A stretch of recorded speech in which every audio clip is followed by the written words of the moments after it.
Alright guys, welcome back to the channel, and today we're going to be doing the regen video for the e-vader. So we're going to go ahead and let's get to it. What we need to do, you do need to have the Bluetooth module already connected to the bike, and to access the Bluetooth module, you're going to go ahead and turn your key. So we're going to go ahead and turn the key. Ignition is on.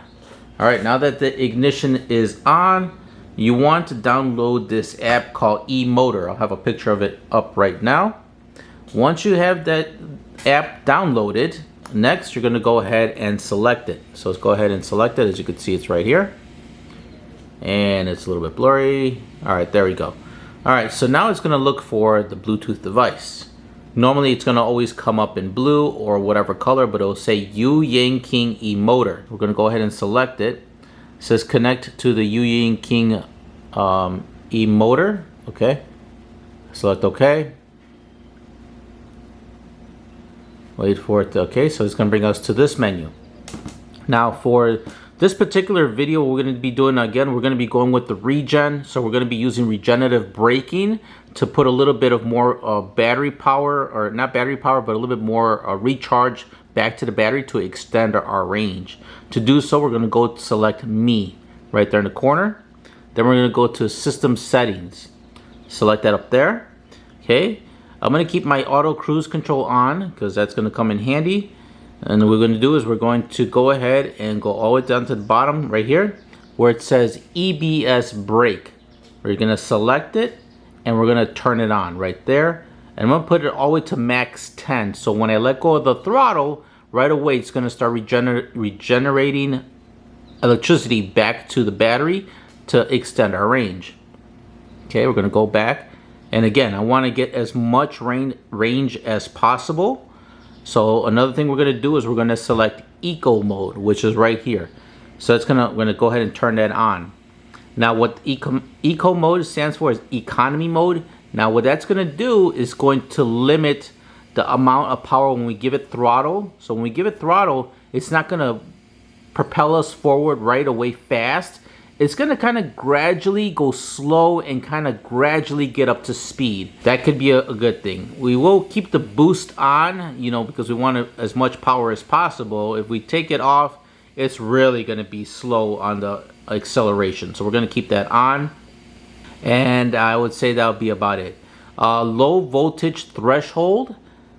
When selecting that, I've noticed that I cannot go lower than 40% on the low voltage, because I was going to go down to around like 10, and then when I go back and push save right here at the bottom, so once you have everything that you selected, push save, and you could see it just changes back to 40. So I'm guessing 40 is the lowest that will allow the lead acid batteries to go. So now that we have everything saved, I'm going to go ahead and press save just again. Once it's saved, when you push it again, nothing happens. So you know everything's already saved.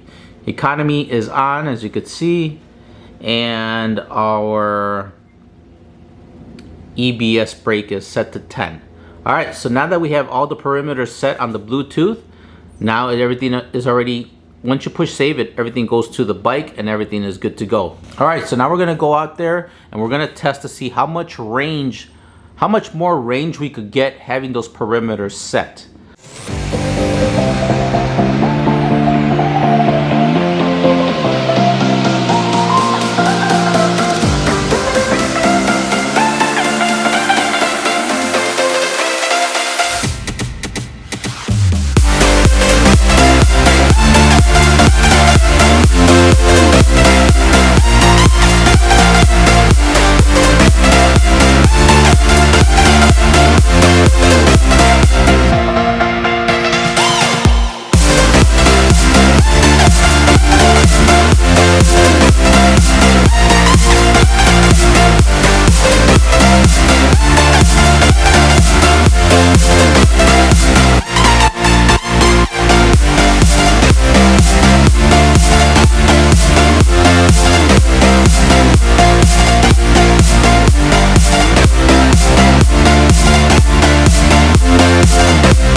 Alrighty guys, this e-vader from Venom Motorsports honestly has blown my mind on this trip. Again, I did this video for you guys, so you guys, along with myself, know how far you could get when you unlock a few of the modes with the Bluetooth.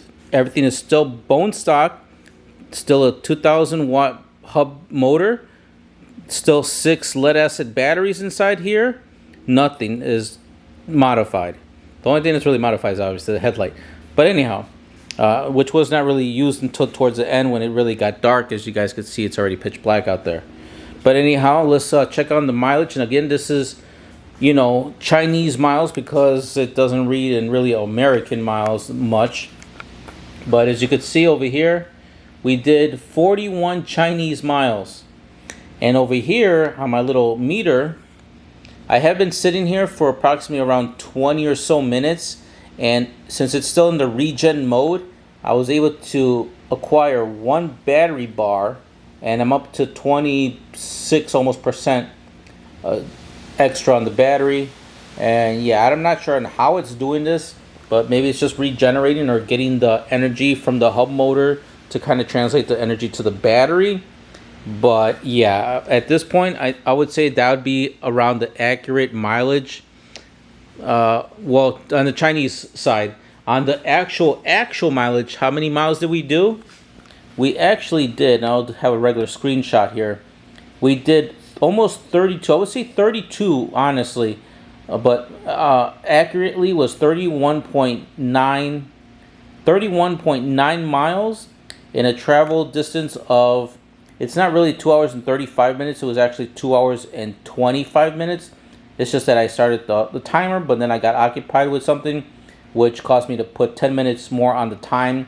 So it's really 2 hours and 25 minutes on the time that we did. But that is amazing, honestly. So just having the regen and setting the battery voltage to the threshold of 40%, and also putting economy mode, eco mode, we were able to gain an extra 10 miles compared to the before, where we didn't access the Bluetooth at all. So again, you're sacrificing a little bit more of that kind of punch, a little bit. It's a little bit of a punch when you give it the throttle. You're kind of easing into it, the throttle a little bit more, and you're not going as, I would say, fast. So it's kind of like a gradual speed. When you put the econ mode or the eco mode. So again, if you guys are trying to shoot for the long distance, you know, that's what you're sacrificing a little bit just to get those extra 10 miles. So at the end of the day, you know, it is kind of worth it. Again, you're gonna be, if you're riding this in roads like I was, well, I was kind of hitting in kind of backcountry roads, but there was some cars behind me, and the other rider, which that was Jerry Yeet Beer. If you guys want to follow him down there, just in the description box will be his channel. Anyhow, we were doing a collaboration video, and yeah, so you know, there was cars behind him, and I kind of was just kind of moving them for them to go be, you know, in front of us, because obviously the bike wasn't. I was topping out at around 32 on a regular street, and then maybe around 35 or so on a downhill. And yeah, so I try to keep the road as, you know, flat as possible. There were a few up and down hills, but nothing too major like in the first section of this video. Also guys, I wanted to show you real quick on the phone. Go ahead and turn the phone so it's not getting the glare of the light. But if you had your phone app, and as long as you don't turn the key off on the bike, here is the update. It actually does keep track of your mileage. As you can see over here, it says 21.4 miles, even though that's not really 100% accurate. What I used to track the mileage is called Rever, and that was keeping actual track mileage of what I was riding. But you could see on here that it does show 21.4 on the odometer, 21.4 on the trip distance, and yeah, so there's some stuff there. But again, I'm sure that's going to reset as soon as we turn the key off on the bike. Anyhow, guys, that's pretty much it. Also, I did use the headlight really towards the end because obviously it's already pitch black out here. So I did have to use the battery, in the headlight a little bit. But other than that, for the most part, I was just using the auxiliary lights because those were being powered by my additional battery inside of the e-vader.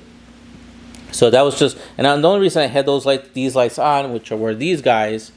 And the only reason I had that is because it was kind of getting just a little bit dusk, but not to the point where I needed to have them on. I just had them on so oncoming traffic could see me, on the road. That's the only reason I had those on, just for that reason alone. Well, guys, that's pretty much it on the mileage range for the Venom Motorsports e-vader. If you found this video helpful, please smash that like button. Don't forget, also share my video. Whoever has an e-vader or a social media anywhere. Also, while you're down there, don't forget to subscribe, hit the notification bell. And if you guys are really interested in getting to be able to watch videos and other installations before it hits the public, or exclusive other videos that I also have down there, there is a join button down there. So please join my membership program. All right, guys, I don't want to make this video too long. That's all I got for you guys. You guys take care. And if you guys have any other questions or comments, leave that down in the comments down below. And I'll catch you guys in the next video. Take care. Bye.